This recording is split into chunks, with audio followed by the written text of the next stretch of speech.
Chapter 6. The Place in His Heart. It was an overcast day, and the sky was filled with gray storm clouds threatening to burst at any moment. Nevertheless, the prince insisted Gaston ride out with him that day. It had been 3 years since Gaston's father died, and though he no longer outwardly blamed the prince for what happened, his love for his friend had diminished, and when he allowed himself to admit it, resentment still lingered within his heart. In the days that followed his father's death, there were terrible fights between them.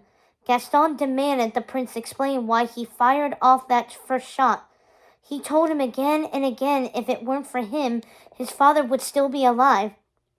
The prince would simply listen quietly and then insist they go on as before, saying they were brothers, more than brothers, in fact, and nothing, not even this, would tear them apart. No matter how angry Gaston was with the prince, no matter how harsh his words, the prince remained his friend, never speaking against him, insisting they go on as they always had, insisting they were still the best of friends, until the resentment in Gaston's heart started to quell. Before their outing on this day, Cogsworth had been attending the prince in his dressing room, getting him outfitted in his riding clothes, while Gaston sat in the prince's adjacent room. He didn't understand why the prince wanted to go out on such a gloomy day, but there was no saying no to the prince. The harder you fought him on something, the more he wanted to do it. His mood was foul as the weather, and when Kingsley's mood was dark like this, Gaston would always find himself wondering why he was still there. Both of his parents were gone, and while he hadn't exactly taken over his father's position, everyone treated him as though he belonged there. He supposed he was there because he had nowhere else to go, and this was the only home he knew. He spent his days with the prince hunting, riding, and practicing combat at arms. He did it because the prince asked, and he supposed the prince asked because he knew how much Gaston enjoyed it. In a way, it made Gaston sad, doing the things his father had taught him, but also proud he had become even better at them. The best, in fact, just like his father. But his father had been wrong about one thing. The prince never got upset when Gaston bested him. At least, if he did, he didn't say anything about it. As Gaston waited for the prince, he could hear him talking to Mr. Cogsworth. He had become insufferable with almost everyone but Gaston. It was as if it took all of the prince's patience to withstand Gaston's silent condemnations, and there was nothing left but impatience for anyone else. I don't understand why I need to be dressed by you like I'm a doll, Cogsworth. I am perfectly capable of dressing myself. Gaston felt the prince was sounding more peevish by the day.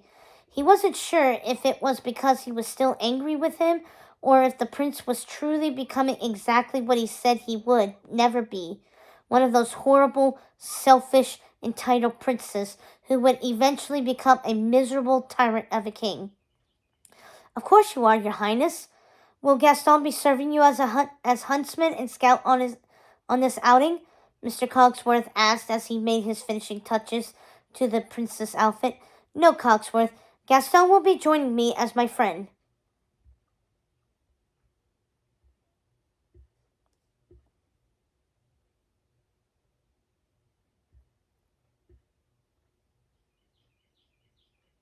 No, Cogsworth.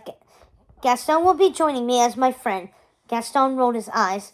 There was no doubt the prince considered Gaston to be his friend, his best friend and brother. And while it was true he would defend Gaston to the death if need be, he didn't shy from giving Gaston orders that Gaston had no other choice than to obey. Like following him out the night his father was killed. He knew the prince still felt guilty even after all this time. He knew the prince must have felt he made a mistake with that first shot, and he knew the prince had tried to make up for it ever since, and was trying even now to make up for it by defending Gaston to Mr. Cogsworth. But to Gaston, there was nothing the prince could do to make up for that night, and he still wasn't sure if he could ever forgive him. Not that the prince had even asked him to. Perhaps if he had, things would be different. Maybe it will be an opportunity for Gaston to serve you, as befitting the position we all know he should eventually take. It's time he learns how to conduct himself properly with his betters, said Mr. Cogsworth. Who says I am Gaston's better? Just because I am a prince? I won't have this kind of talk, Cogsworth. Do you understand me? This made Gaston laugh under his breath. Of course the prince thought he was Gaston's better. That's how one thinks when they are raised to rule. They might think they treat people fairly, or even like family, but ultimately they expect to be obeyed. The law of the land says you are his better, just as you are my better. Cogsworth's voice sounded sheepish, even though it was clear he was doing his best to sound resolute. Well then, if that's the case, I must insist you drop this matter at once. I won't have it, Cogsworth. Do you understand? Gaston has lost his mother and father, and isn't it up to me to decide if he takes his father's position? We're very old friends, you and I, but I'm afraid you are overstepping the mark, said the prince in a very serious tone. It surprised Gaston to hear the prince bring up his father. He hadn't brought that night up directly since it happened. As you wish, your highness. Cogsworth made the final adjustments to the prince's outfit. If there will be nothing else, he said rather solemnly, taking his leave, and Gaston entered the room. I think you hurt Mr. Cogsworth's feelings, Gaston said. So what if I did? He's only doing his job, Kingsley. He's just looking out for you. Gaston felt bad for Mr. Cogsworth. He had looked out for Kingsley like a father might. It made him sad and angry that his friend didn't seem to appreciate how many people truly cared for him, despite his being so different to be around at times. I was defending you, said the prince, his temper beginning to flare. I know, but I bet you cut him to the quick with that remark about overstepping. You know he takes that sort of thing very seriously, and since when do you talk like that anyway? Overstepping the mark. Come on, Kingsley, you'd better tell him you're sorry later, or he might jump off the bridge, said Gaston, trying to make him laugh. Princes do not apologize to servants, Gaston. Cogsworth would be the first person to tell you that. Gaston shook his head. Where was all this nonsense coming from? Not the prince's mother and father. They were never there. Maybe this was Cogsworth's influence. Or perhaps royalty were just hardwired to turn into entitled jerks. Gaston didn't know. You've apologized to me, he said. At least you have before. It was a reminder to himself, and perhaps the prince, that he still hadn't said he was sorry for what happened to his father, even after all this time. You're not a servant, you're my brother. Now let's go. It will be a long ride. When they got to the courtyard, they found their horses waiting for them, ready to ride. Mrs. Potts packed us a lunch. It's in the saddlebags. Now let's go, the prince said as they mounted their horses. The prince had given Gaston a magnificent horse on his last birthday, a majestic, massively built black Percheron. I don't know horses, but if I'm mispronouncing it, please comment. Gaston adored him, and it was really the only ride he agreed to go riding that day, a chance to ride Noir.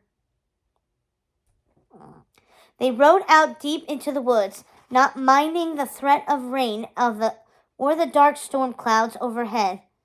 They rode for miles, past a small neighboring kingdom, until they reached the tallest peak of the Cyclopean Mountains. From there they had a breathtaking view of the many kingdoms. The most awe-inspiring landmark was the Lighthouse of the Gods in the distant Morningstar Kingdom, which was bathed in sunlight.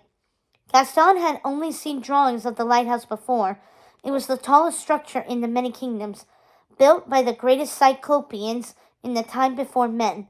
Well, before the Morningstars built their castle in the same masonry style to look as if it, too, had always been there. Gaston never dreamed they would ever ride out far enough to see it up close. He and the prince often said they would, but they never dared, and his father had never agreed to take him so far from home. Now his father was no longer there to keep him from doing anything his heart desired. even though what he desired most was to have his father back. As they looked across the beautiful lands, Gaston once again remembered the days and weeks following his father's death. He had been in shock. He felt like he was walking through water, letting the prince and Mrs. Potts lead him hither and thither, eating when Mrs. Potts told him to, keeping the prince company when he asked. No one said a word about what happened that night except to say how sorry they were. No one scolded him or the prince for going out when they shouldn't have. Gaston was sure everyone would be angry with him, but there was no reproachful looks, only sadness and pity. Gaston didn't feel like he deserved their pity. He didn't feel like he deserved to live.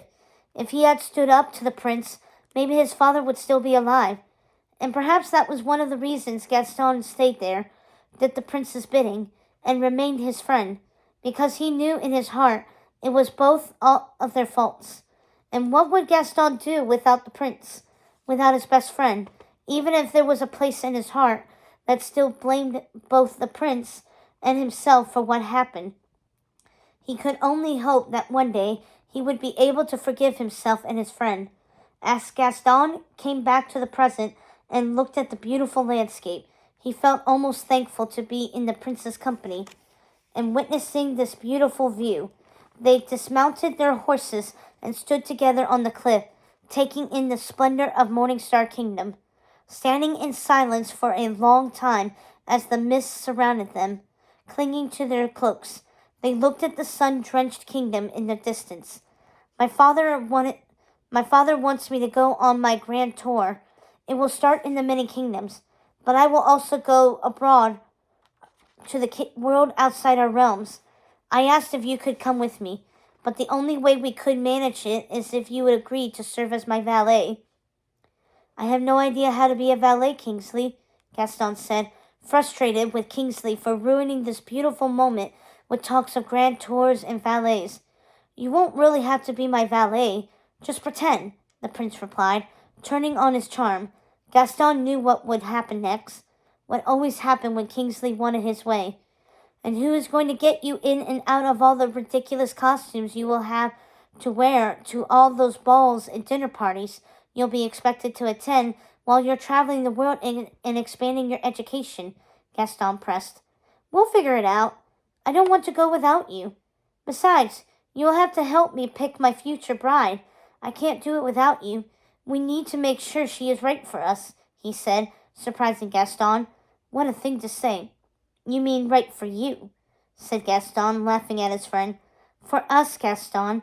I won't have some prissy princess trying to keep us from having our fun just because I'm married.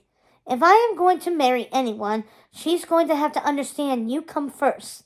Gaston looked at him and saw that the prince was completely serious. I don't think that's how marriage works, Kingsley. It's how my marriage will work. I don't even want to get married. I'm only doing it because it's my duty. I'd be happy spending the rest of my life with you, hunting and fishing and going on adventures, and of course sneaking books out of the library, he added, now laughing. Neither of us has to sneak books out of the library now that Monsieur Bibliot is gone, and you might feel differently about marriage when you're older. We both might. Maybe, but I'm not sure there's room enough for more than one love in my heart. Gaston didn't say anything. He knew what his friend meant. Despite everything, he loved Kingsley with his entire heart. That was why he was still there. He did sometimes wonder what it would be like when they were older. Wonder how it would work. Wonder what it would be like when Kingsley had to get married.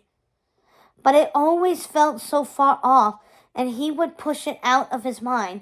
Now it seemed to be upon them without any warning at all, without even realizing, and it made Gaston feel apprehensive. I do love you, Gaston, and I am sorry for what happened to your father. I truly am. I would do anything to take it back. Gaston could see his friend was telling the truth, though he was shocked to hear his friend say the words. He had hoped that was how Kingsley felt, but it was different hearing him say it, and it meant everything to him. He was saying it now. I know, my friend. I think it would just take more time to become less painful. Why not come with me then? See the world. Help me find someone who loves us both and won't mind we are the best of friends. Even more than friends, said Kingsley, wrapping his arm around Gaston's shoulder. Think of how much fun we will have. It will be like old times. It was the first time Kingsley looked truly happy and excited for something since they were boys together, and it made Gaston want to agree to his plan, but he had to say no. For once, he wanted to do something for himself.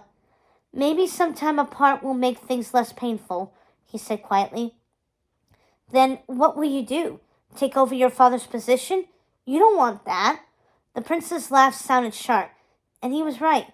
Gaston didn't want his father's life.